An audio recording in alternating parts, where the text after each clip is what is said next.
En el circuito de Nürburgring realizó otro acto de promesa mayor a la altura de las mostradas en Brands Hatch, Mónaco, Zolder y Silverstone.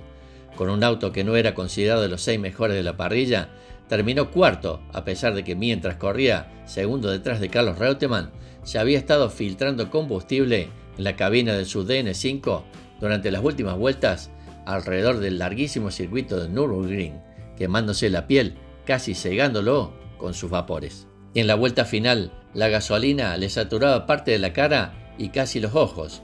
Fue con estas condiciones con las que a duras penas logró retener el Ferrari de Niki Lauda. En Austria, en condiciones de tormenta, consiguió su segundo podio en Fórmula 1 y el primero en una prueba oficial, tras una remontada desde la 15ª posición, superando a todos excepto a un sorprendente Vittorio Brambilla y al futuro campeón James Hunt. Tom Pryce acabó el Mundial de Pilotos en 10ª posición con 8 puntos. Para el año 1976 ya era considerado uno de los mejores pilotos embojados de su tiempo y se especulaba que bajo las circunstancias adecuadas, en caso de conducir para un equipo top capaz de luchar por el título, podría ser uno de los mejores pilotos en lluvia de todos los tiempos en aquel entonces.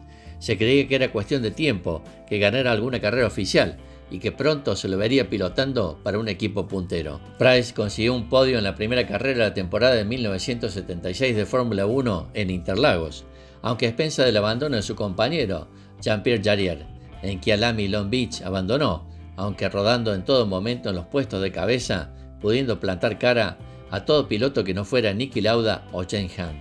El Gran Premio de España empezó con un cambio importante en el reglamento, eliminando las chimeneas altas de los autos por razones de seguridad.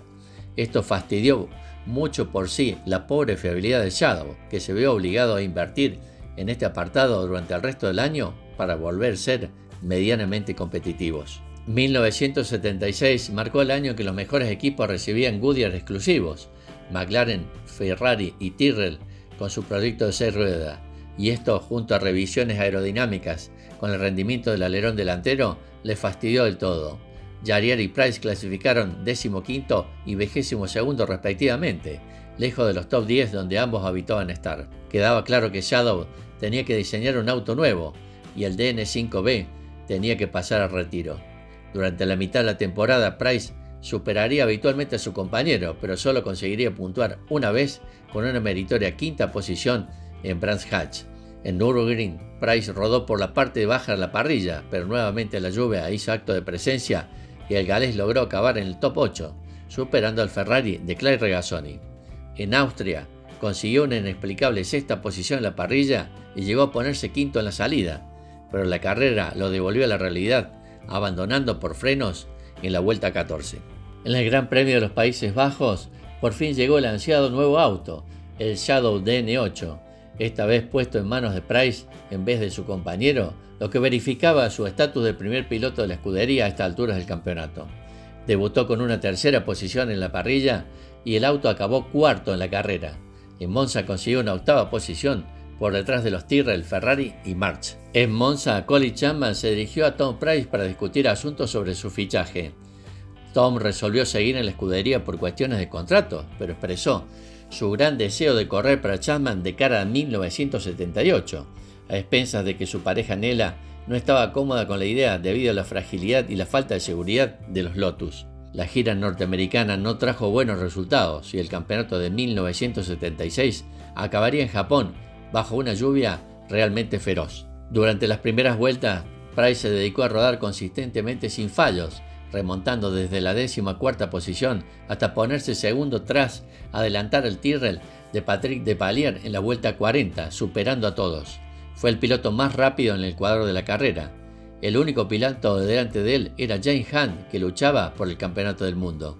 Con un asfalto sin otros autos de por medio en el horizonte, el galés fue progresivamente descontando la ventaja del piloto de McLaren, llegando a recortar casi 2 segundos por vuelta. Para la vuelta 45, Pryce estaba a menos de 10 segundos de James. Finalmente tuvo que abandonar la vuelta 46 por la pérdida de potencia. Un podio de 2 cuartas posiciones dieron 10 puntos a Tom Pryce, pero su posición en el Mundial de Pilotos sería la 12ª. Los rumores de que Pryce correría como compañero de Mario Andretti para el equipo Lotus en 1978 eran fuertes, ya que coincidía con el término de su contrato en Shadow. Un mecánico de Lotus llegó a afirmar muchos años más adelante que el fichaje de Tom Pryce por dicho equipo iba a ser una realidad si no hubiese fallecido, pues Peterson fue contratado en último momento por dicha escudería tras una oferta express de Chapman por una suculenta cantidad de dinero a cambio de ser el número 2 de Mario Andretti en sustitución de Gunnar Nilsson. La nueva firma contó con el patrocinio de Ambrosio, que alivió la situación financiera de Shadow a cambio de contratar a uno de sus pilotos italianos. Pryce comenzó la primera carrera del año en Argentina en el 9º lugar y permaneció con el grupo de cabeza hasta una falla en la caja de cambios en la vuelta 45 de la carrera de 52 vueltas. Tras una larga parada en boxes para corregir la falla, acabó la carrera como no clasificado. Para la segunda ronda en Brasil, Pryce se adhirió a la 12ª posición en parrilla, esta vez con el obsoleto modelo DN5B. Tras una carrera a base de aprovechar los problemas mecánicos de los demás y un pilotaje sin errores, se encontró en la vuelta 24 con una gran segunda posición, batallando con James Hunt, pero en la vuelta 34 se retiró de la carrera como resultado de una rotura en el motor. Sus entrevistas con Alan Henry dieron a conocer su pasado, su historial deportivo y su relación con la lluvia. Esto, junto con sus actuaciones en mojado, con un auto inferior y poco fiable, le hicieron ganarse la admiración de un joven adolescente llamado Ayrton Senna, quien seguía la Fórmula 1 por su ídolo Emerson Fittipaldi. Tras la carrera, Pryce haría una visita a sus familiares y en la semana del Gran Premio partiría hacia el circuito de Kyalami para competir en la tercera ronda del campeonato.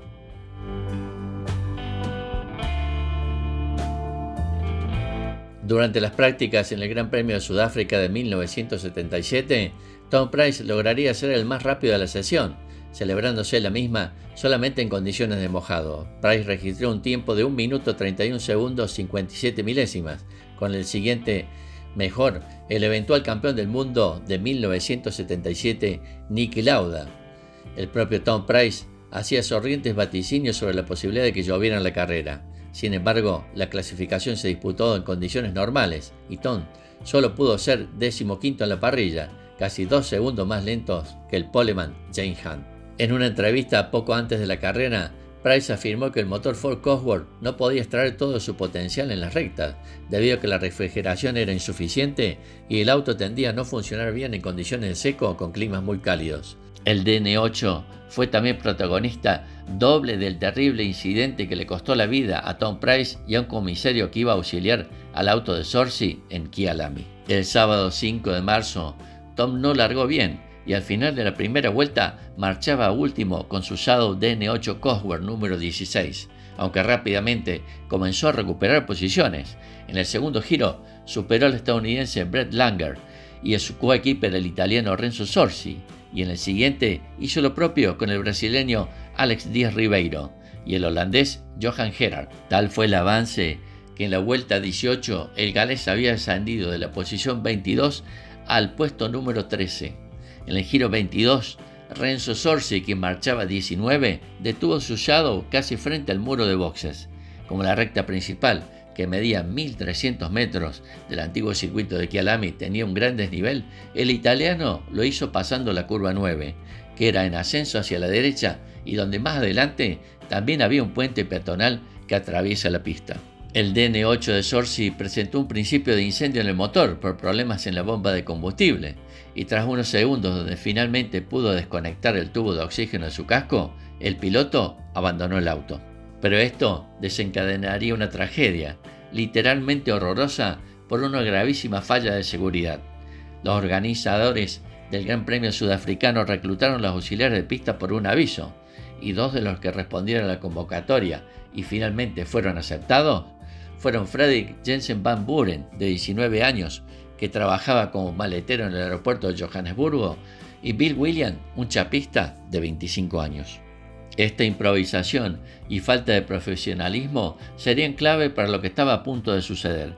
El jefe de los comisarios, George Witt, había dispuesto que en caso de incendio, 2 auxiliares debían concurrir al lugar, y en caso que los extintores de la primera pareja no fueran efectivos, otros 2 intervendrían como respaldo. Cuando vieron que las llamas asomaban en la parte trasera del auto de Zorzi y sin una autorización expresa, Williams y Van Buren, quienes estaban al lado opuesto sobre el pitwell, decidieron intervenir y comenzaron a cruzar la pista. En ese momento y a la altura de la curva de King, el alemán Hans-Joachim Stuck, con el March Ford, quien se ubicaba en la 12ª posición, y Tom Price, 13º, llegaron a la cima de elevación de pista, desde donde comienza el descenso hacia la recta principal. Todo sucedió en muy pocos segundos.